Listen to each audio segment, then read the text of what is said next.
네, 감사합니다. 오늘도 예배에 나오신 여러분들을 주님의 이름으로 환영하고 축복합니다. 오늘 골리앗의 칼을 들고 가드로 망명한 다윗이라는 말씀의 제목으로 함께 은혜 나누기를 원합니다. 오늘도 중국에서 이렇게 오신 우리 정남순 권사님 축복하고 환영합니다. 해럴드 쿠시너라는 유대인 목사님이 쓴 책이 있어요.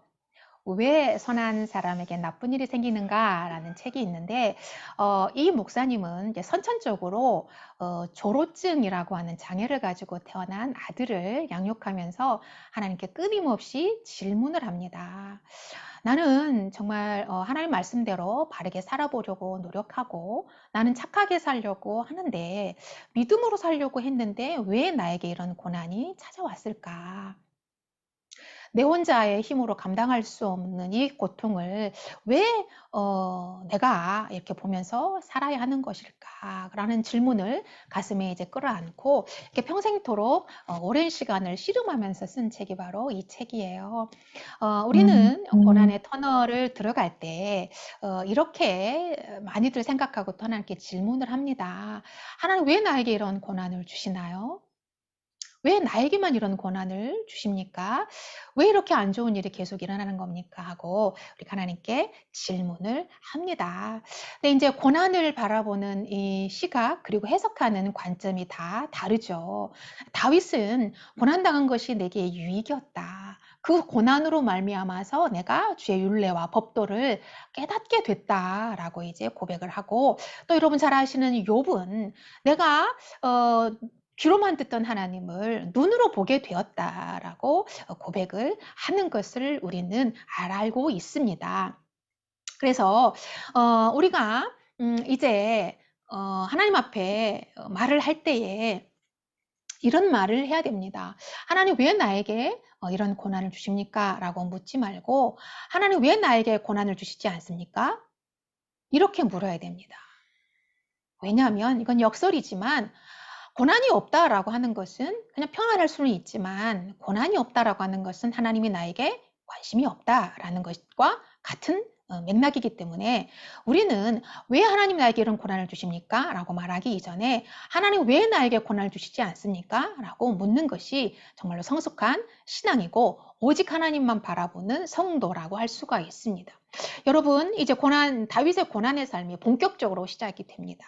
오늘 다윗 시리즈 7번째 시간인데 다윗이 어디로 도망을 쳤고 어떤 행동을 했는지 살펴보도록 하겠어요. 그리고 왜 그런 행동을 해야만 했고 성경은 왜 그런 다윗의 행동을 가감없이 낱낱이 공개하는지 알아보면서 하나님께서 오늘 우리들에게 주시는 메시지를 듣고 은혜 받는 시간 되기를 원합니다.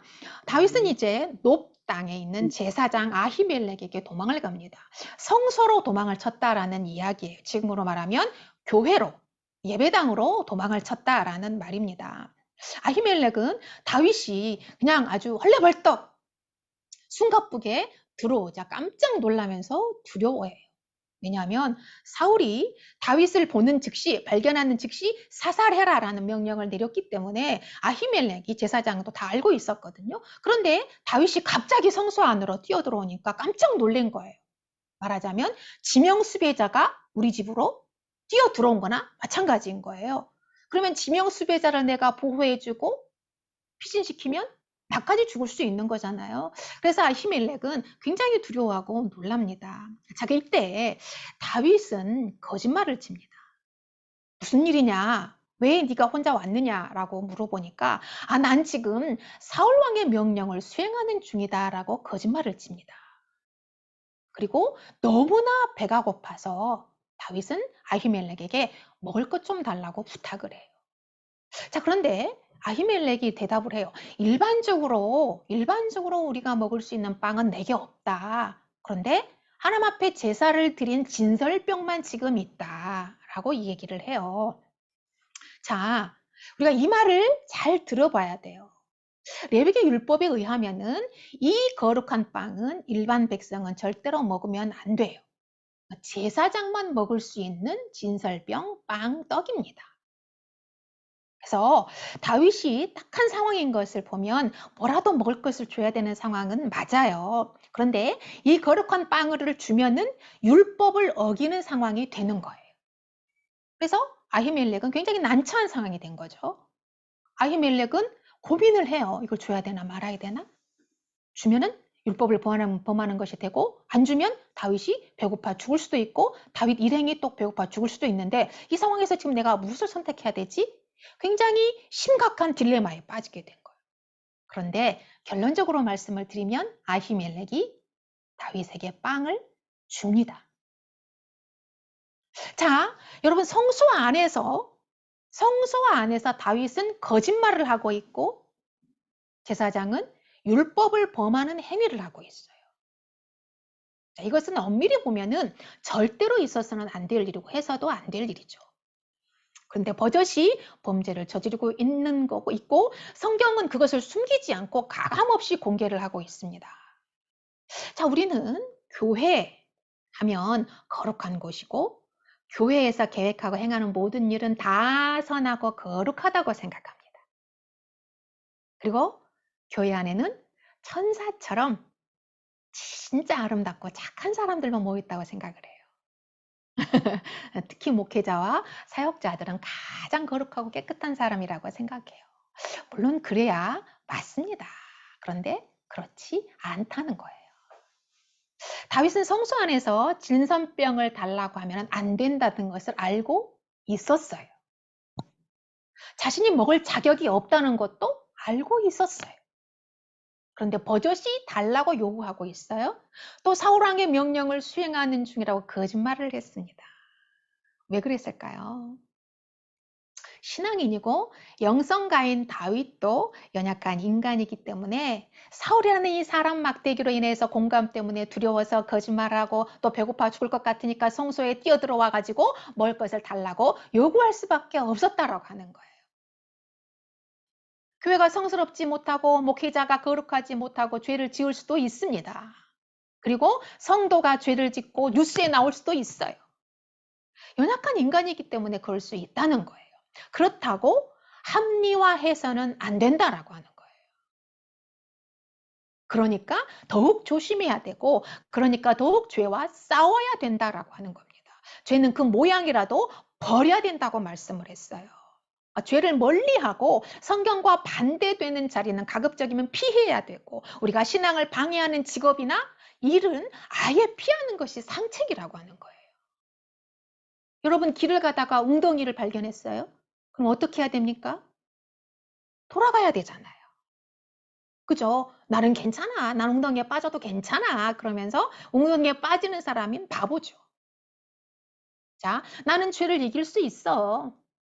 난 믿음이 좋으니까. 난 기도하는 사람이니까. 이러면서 나는 이런 직업을 선택해도 넘어가지 않아. 이길 수 있어. 자신 있어 하는 사람은 어리석은 사람입니다. 사단이 얼마나 똑똑한지 모르고 하는 소리입니다. 사단은 영적인 존재이기 때문에 우리는 이길 수가 없습니다. 우리가 어떻게 이길 수 있어요? 못 이겨요. 그러니까 피하는 것이 상책인 것이에요. 자, 그런데 이 사건을 아히멜렉과 다윗이 있었던 이 엄청난 사건을 먼 훗날 예수님이 이 땅에 오셔서 그 사건을 끄집어 와가지고 바리새인들에게 말을 합니다. 마태복음 12장 1절부터 8절의 말씀이에요. 이 말씀 우리 이하영 성도님께서 좀 읽어주시기 바라겠습니다. 마태복음 12장 1절부터 8절의 말씀입니다. 그때 예수께서 안식일에 밀밭 사이로 가실새 제자들이 시장하여 이삭을 잘라 먹으니 바리새인들이 보고 예수께 말하되 보시오 당신의 제자들이 안식일에 하지 못할 일을 하나이다. 예수께서 이르시되 다윗이 자기와 그 함께한 자들이 시장할 때 한 일을 잃지 못하였느냐. 그가 하나님의 전에 들어가서 제사장 외에는 자기나 그 함께한 자들이 먹어서는 안 되는 진설병을 먹지 아니하였느냐. 또 안식일에 제사장들이 성전 안에서 안식을 범하여도 죄가 없음을 너희가 율법에서 읽지 못하였느냐. 내가 너희에게 이르노니 성전보다 더 큰 이가 여기 있느니라. 나는 자비를 원하고 제사를 원하지 아니하노라. 하신 뜻을 너희가 알았더라면 무죄한 자를 정죄하지 아니하였으리라. 인자는 안식일의 주인이니라 하시니라. 아멘. 아멘. 자, 여러분, 안식일 날 이제 밀밭 사이로 지나가는 중이었는데 제자들이 배가 너무너무 고픈 거예요. 그래서 이삭을 잘라 먹었어요. 자, 제자들의 이 행동은 안식일에 일을 해서는 안 돼요. 일하는 행동이었기 때문에 안식일법을 엄연히 어기는 행동이었어요. 참 율법이 너무나 좀 기가 차죠. 말도 안 되죠. 그러니까 안식일 날은 굶어 죽어야 된다는 거예요. 일을 하면 안 되기 때문에 법에 의하면. 자, 그때 바리새인들이 기다렸다는 듯이 안식일 날 왜 일을 하느냐 그러면서 율법을 어겼다면서 예수님께 따지고 묻는 거예요. 진짜 이건 잘 걸렸다. 제대로 걸렸다. 그러면서 이제 예수님께 따져 묻는 거예요. 그러자 예수님께서 오늘 우리가 읽은 이 본문 말씀을 가지고 와서 다윗과 아히멜렉이 성소 안에서 있었던 그때 그 일을 예로 들면서 아히멜렉의 행동이 법적으로는 틀렸지만 배고픈 사람을 살리기 위해서 자비를 베푼 행위였기 때문에 무죄하다라고 아히멜렉의 손을 들어준 거예요. 그러니까 뭐냐면 율법보다 사람을 살리는 것이 먼저라는 거예요. 그래서 율법에 대해서 곡해하고 있는 이 바리새인들에게 율법의 본질에 대해서 설명해 주신 말씀이 바로 이 마태복음 10장인 말씀이라는 거예요. 율법의 목적이 뭐냐? 사람을 죽이고 정죄하기 위한 것이 아니라 생명이다. 사람을 죽이는 것이 아니라 살리기 위해 주신 것이다. 그래서 아히멜렉은 율법을 지켜야 하냐, 배고픈 사람을 살려야 하냐, 이 두 가치관이 충돌하면서 심각한 고민을 했어요. 근데 사람을 살리는 것을 선택을 했다라고 하는 거예요. 이 사건으로 제사장 아히멜렉은 이제 사무엘상 22장에서 사무엘에게 죽임을 당합니다. 이것이 바로 신앙이라고 하는 거예요. 이것이 바로 율법의 정신이라고 하는 거예요.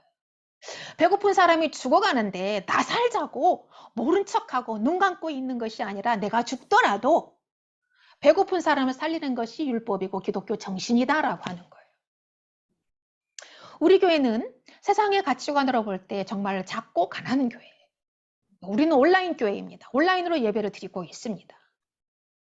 그런데 매일이 아니고 매월 4명의 선교사님에게 50만 원의 선교비를 흘려보내고 있어요. 그 외에도 비정규적으로 선교단체와 이웃들에게 흘려보내고 있습니다.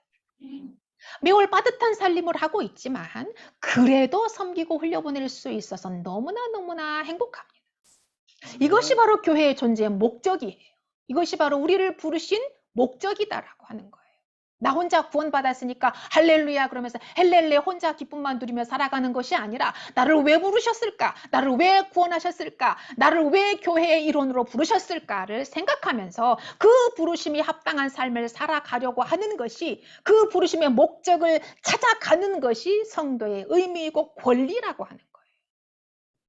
그래서 우리는 더 많은 곳으로 흘려보내는 교회와 성도님 되시기를 축복합니다. 자, 그런데 다윗이 빵을 얻은 다음에 그대로 돌아가질 않아요. 뭔가 무기를 달라고 요구를 해요. 여러분, 지금 다윗이 어디에 있다고 그랬죠?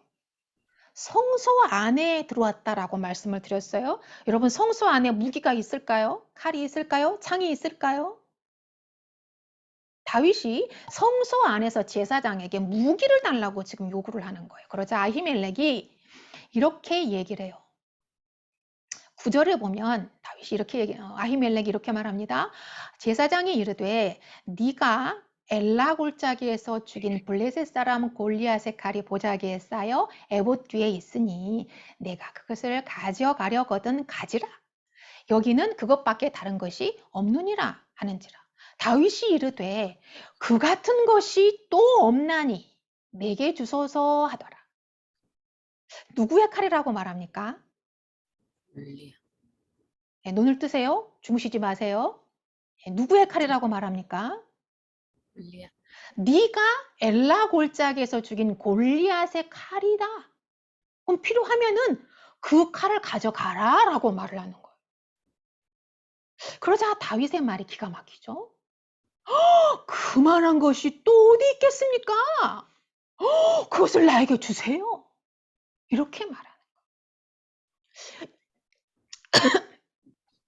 여러분, 다윗은 골리앗과 싸우러 나갈 때 칼을 가지고 나가지 않았어요. 그죠? 뭐라고 고백했냐면 골리앗에게 이렇게 말했잖아요. 너는 칼과 창과 단창으로 나에게 나오지만 나는 만군의 여호와의 이름, 네가 모욕하는 이스라엘의 군대의 하나님의 이름으로 너에게 나간다라고 신앙을 고백했어요. 그러니까 칼을 의지하지 않고 하나님을 의지했던 사람이 다윗이거든요. 그 믿음으로 골리앗을 때려 죽이고 골리앗의 칼을 뽑아가지고 골리앗의 목을 베었던 사람이에요. 그랬던 다윗이 골리앗의 칼이 있다는 소리를 듣자 막 너무 그냥 아주 기뻐가지고 그만한 것이 또 어디 있겠습니까? 그걸 당장 나한테 주십시오. 얼른 나에게 주십시오. 그러면서 그 칼을 달라고 하는 거예요. 여러분 그 뜨거웠던 다윗의 믿음 도대체 어디로 간 것일까요? 더 놀라운 것은 그 골리앗의 칼을 가지고 가드 왕 아기스에게 도망을 칩니다. 가드는 골리앗의 고향이라고 제가 말씀을 드렸죠. 가드는 골리앗의 고향입니다. 믿음의 사람, 위대한 영성가인 다윗이 골리앗의 칼을 의지하고 골리앗의 고향인 가드로 망명을 했다는 것이 여러분 이해가 되십니까? 다윗이 왜 이러는 것일까요? 이래도 되는 걸까요? 너무 실망스럽잖아요. 그죠? 믿었던 다윗이 우리를 너무 실망시키잖아요. 그죠? 골리앗을 물맷돌로 때려잡았던 그 믿음 도대체 어디로 간 걸까요? 여러분 이것은 굉장히 중요한 메시지를 우리에게 줍니다. 여러분 과거의 믿음은 아무 소용이 없다는 거예요. 빠져나올 수 없는 코너에 몰리게 되면 누구라도 자신이 경멸하고 저주했던 골리앗의 칼을 의지할 수밖에 없게 된다는 말입니다. 과거에 아무리 대단한 능력을 행했던 사람도 넘어질 수 있다는 거예요. 과거의 체험, 과거에 은혜 받았던 것, 과거에 기도 좀 했던 것, 열심히 봉사하고 구역장하고 찬양 인도했던 것, 귀신을 쫓아내고 병을 고쳤던 것 아무 소용이 없다라고 하는 거예요. 언젠가 제가 어떤 분을 만났어요. 대화를 했는데 그분이 교회에 등록하자마자 그 다음날서부터 새벽 기도를 나가기 시작해가지고 한 번도 빠짐없이 비가 오나 눈이 오나 여름이나 겨울이나 한 번도 빠지지 않고 새벽 기도 나갔다고 하시더라고요. 그래서 제가 지금은요? 라고 물었어요. 그랬더니 지금 쉬고 있다고 하더라고요. 새벽 기도만 쉬는 게 아니라 교회를 쉬고 있다고 하시더라고요. 여러분 어제의 믿음은 다 지나간 과거일 뿐입니다. 지금 이 순간이 중요해요. 어떤 남편이 아내에게 카톡을 보냈대요. 여보, 내가 어떤 거를 봤는데 이 세상에 진짜 중요하고 진짜 귀한 금이 3개가 있대. 그러면서 황금, 소금, 지금이라고 보냈답니다. 그래서 그거를 보고 이제 아내가 남편에게 답장을 보냈대요. 여보, 황금, 소금, 지금도 좋은데 내가 생각하는 3개의 금은 현금, 지금, 입금이야. 라고 보냈대요. 여러분 날마다 우리가 새로운 은혜를 받아야 오늘 이 하루를 살아낼 수가 있습니다. 할렐루야. 여러분 성도의 자본은 은혜입니다. 날마다 새 은혜, 새 능력을 공급받아야 이 전쟁 같은 세상을 이길 수가 있습니다. 그 위대한 영성가인 다윗도 사람 막대기로 인해 가지고 사방이 막히고 빠져나올 수 없는 코너에 몰리자 골리앗의 칼을 의지했어요. 그토록 경멸하고 저주했던 골리앗의 칼을 들고 어디로 갔어요? 골리앗의 고향인 가드로 망명을 했다라고 하는 거예요. 다윗이 이렇게 추락했는데 우리는 어떨까요? 추락하는 것은 날개가 없어요. 한순간입니다. 한순간에 추락하고 마는 거예요. 여러분 선줄로 생각하는 자는 넘어질까 두려워하라고 말씀했어요. 오늘의 은혜를 받아야 그 은혜로 이 하루를 살아가는 것입니다. 그러므로 사방으로 우겨싸움을 당하고 답답한 일을 만났을 때 의지할 것은 오직 예수뿐입니다. 할렐루야. 아멘. 시편 115편 9절로 13절 이렇게 말씀했어요. 이하영 성도님께서 시편 115편 9절부터 13절 말씀까지를 읽어주시겠습니다. 이스라엘아 여호와를 의지하라. 그는 너희의 도움이시요 너희의 방패시로다. 아론의 집이여 여호와를 의지하라. 그는 너희의 도움이시요 너희의 방패시로다. 여호와를 경외하는 자들아 너희는 여호와를 의지하여라. 그는 너희의 도움이시요 너희의 방패시로다. 여호와께서 우리를 생각하사 복을 주시되 이스라엘 집에도 복을 주시고 아론의 집에도 복을 주시며 높은 사람이나 낮은 사람을 막론하고 여호와를 경외하는 자들에게 복을 주시리로다. 아멘. 아멘, 아멘. 아멘. 아멘. 골리앗의 칼은 망하고 맙니다. 칼은 녹슬어 못 쓰게 되는 거예요. 그렇잖아요. 부식해서 결국은 녹슬어서 못 쓰게 되고 맙니다. 오직 쇠하지 아니하고 변함이 없는 하나님을 의지하는 여러분 되시기를 축복합니다. 아멘. 여러분, 다윗이 가드왕에게 망명을 신청했는데 이 얘기를 듣고 신하들이 노발대발 결사적으로 반대를 합니다. 그가 누구입니까? 그는 이스라엘에 이런 말이 있지 않습니까? 사울이 죽인 자는 천천히요, 다윗이 죽인 자는 만만이라는 말이 만만이로다. 있는데 지금 그가 누구인데 그의 망명을 허락하려고 합니까? 절대로 안 됩니다 하고 아기스의 신하들이 결사적으로 반대를 해요. 그러자 다윗이 가드왕 아기스를 심히 두려워하면서 곧바로 어떤 행동을 취합니다. 오늘 우리가 읽은 사무엘상 21장 12절부터 13절을 제가 읽어드리겠어요. 다윗이 이 말을 그의 마음에 두고 가드왕 아기스를 심히 두려워하여 그들 앞에서 그의 행동을 변하여 미친 채 하고 대문짝에 끄적거리며 침을 수염에 흘리매. 수염에다가 침을 질질 흘리면서 대문짝을 끄적이면서 미친 척 연기를 했다는 거예요. 왜 갑자기 미친 척 연기를 했을까요? 당시에는 미친 사람을 죽이면은 재앙을 당한다라는 속설이 있었거든요. 그러니까 미친 척을 하면은 죽이지 못할 거라는 걸 다윗이 안 거예요. 그래가지고 얼른 미친 척 한 거예요. 막 그냥 대문에다 끄적거리면서 그냥 막 미친 척 연기를 한 거예요. 침을 질질 수염에다가 막 그냥 흘리면서. 믿지 않고 싶고 부끄럽지만 이것이 다윗의 실상입니다. 자신이 가장 증오하며 죽였던 골리앗의 왕 앞에서 가장 부끄러운 모습을 보이고 말았어요. 왜 이렇게 변했을까요? 다윗도 인간인지라 인간이라. 사면에 다 막히고 코너에 몰리자 골리앗의 칼을 의지하고 사람을 의지하고 말았다는 거예요. 사울이라는 이 인생 막대기를 피해서 이리저리 도망다니다가 결국 가드에 망명하고 미친 짓까지 했습니다. 이것은 약과입니다. 더 심각한 한 방이 있었죠. 밧세바와 간통해서 아이를 낳습니다. 그리고 그 남편 밧세바의 남편을 죽이는 사건도 성경은 가감없이 공개를 합니다. 이런 건 숨겨야 하지 않을까요? 그렇잖아요. 이건 치부이니까, 부끄러운 일이니까. 다윗이 누구예요? 예수님의 조상이잖아요. 아니 이런 흠을, 이런 정말 부끄러운 거를 어떻게 성경에 공개를 해요? 숨겨야 되잖아요. 덮어야 되잖아요. 그런데 성경은 이렇게 수치스러운 다윗의 모습을 왜 숨김없이 낱낱이 공개하는 것일까요? 위인전을 보면은 주인공을 더 높이고 더 위대한 사람으로 만들기 위해서 미화시키죠. 그럼에도 불구하고 의지와 용기로 극복하고 마침내 성공해서 위대한 사람이 되었다고 칭송을 합니다. 그러나 성경은 위인전이 아닙니다. 이렇게 형편없는 죄인이 어떻게 일어났는지, 어떻게 구원받았는지 알려주는 복음입니다. 그래서 위인전과 성경의 차이점이 뭐예요? 위인전은 내 능력, 그 사람의 힘과 의지와 긍정의 힘으로 일어났다라고 말을 하지만 성경은 자신의 의지와 신념과 긍정의 힘으로 일어섰다라고 말하지 않아요. 오직 하나님의 은혜로, 예수 그리스도의 십자가의 은혜로 일어섰다라고 말을 합니다. 그래서 성경을 짜면 예수님의 피가 나오고 성경을 찢으면 예수님의 살이 나옵니다. 예수님은 내 살과 피를 먹지 않으면 나와 상관없는 사람이라고 분명히 말씀하셨어요.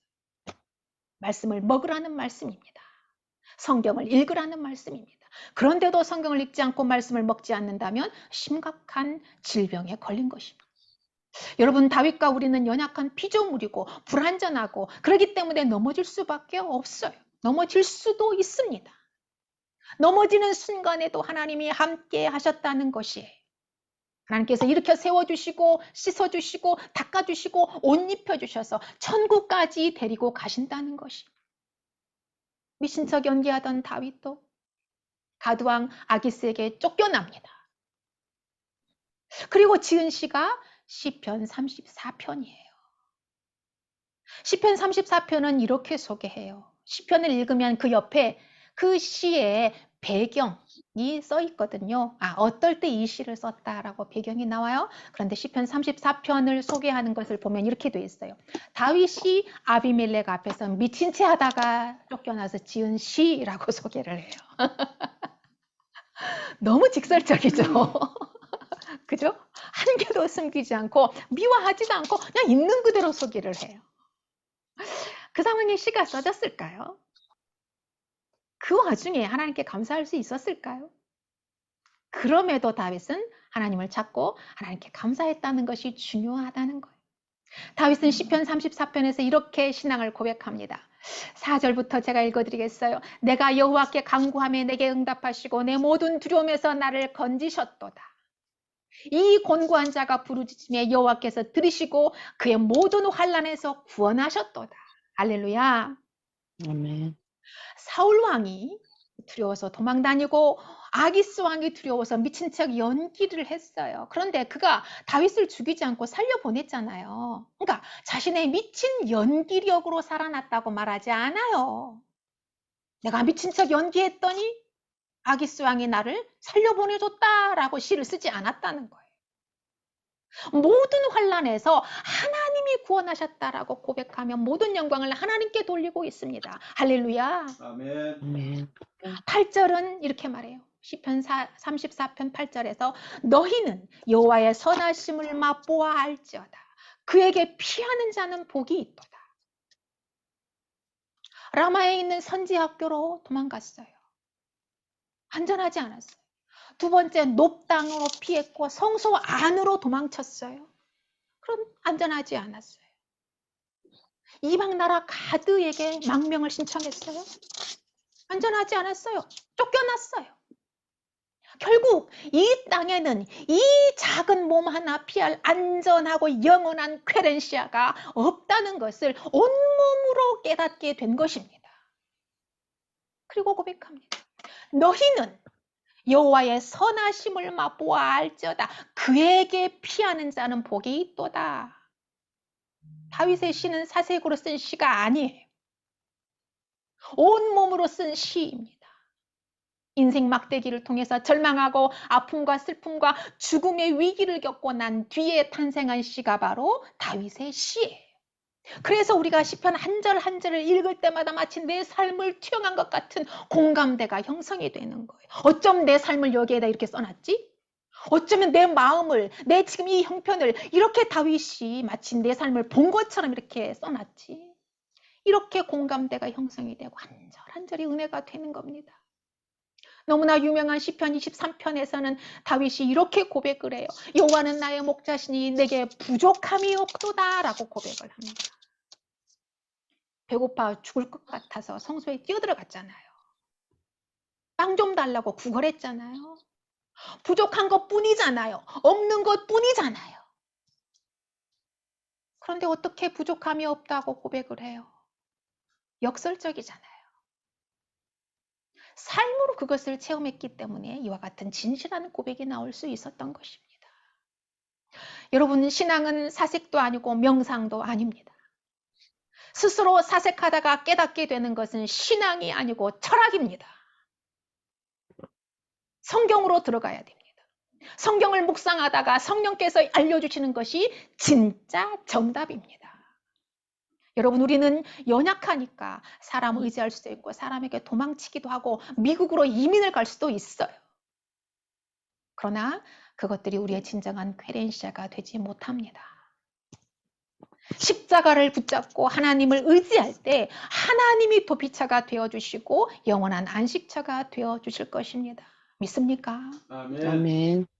여러분, 이 세상에서 가장 복 있는 사람이 누군지 아십니까? 여호와의 선하심을 맛보고 그 맛을 아는 사람입니다. 하나님께 아멘. 피하는 자입니다. 천국의 시민권을 획득한 자가 가장 복된 자입니다. 저는 여러분이 여호와의 선하심을 맛보아 알게 되기를 축복합니다. 이 세상에 가장 맛있는 맛집은 성경입니다. 여러분 성경을 맛보아 그 맛에 심취해서 날마다 그 맛집으로 찾아가는 여러분 되시기를 축복합니다. 우리의 안전하고 영원한 쾌렌시아인 하나님께 피하는 자들이 되시기를 예수님의 이름으로 축복합니다. 아멘. 아멘.